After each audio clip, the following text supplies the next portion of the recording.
Patuloy na pinag-uusapan online ang inaabangang seryeng Sigabo matapos makita ang sunod-sunod na pagsabak sa taping ng ilan pang bagong cast member. Habang papalapit ang pagpapalabas nito, mas lalong tumitindi ang excitement ng viewers dahil parami ang artistang kumpirmadong bahagi ng proyekto. Kabilang sa mga veteranong artistang mapapanood sa serye ay sina Joey Marquez, Irma Adlawan, Ces Quesada at Julio Diaz.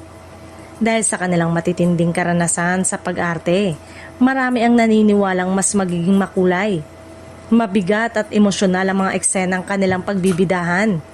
Bukod sa drama at matinding aktingan, inaasahan ding magdadala ang mga naturang artista ng kakaibang timpla ng aksyon, tensyon at maging natural sa pagpapatawa na siguradong magbibigay buhay sa bawat eksena ng serye.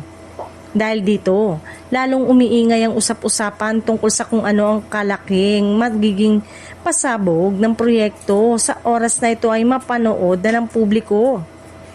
Marami ring netizen ang nagsasabing posibleng maging isa ito sa mga pinakaabangang ensemble cast sa mga darating na buwan. Habang ang iba naman ay curious na malaman kung ano-anong matitinding revelasyon, emosyonal na tagpo at bakbakan ang magaganap sa mismong kwento ng serye. Samantala, patuloy ring nagbibigay ng excitement sa fans ang ilang behind-the-scene photos at updates mula sa taping.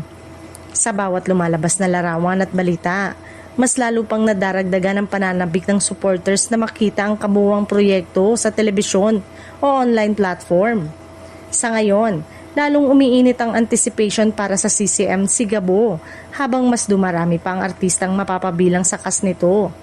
Dahil dito, marami na ang hindi makapaghintay na matunghayan kung anong klaseng kwento, emosyon at matinding eksena ang ihahandog ng serye sa mga manonood.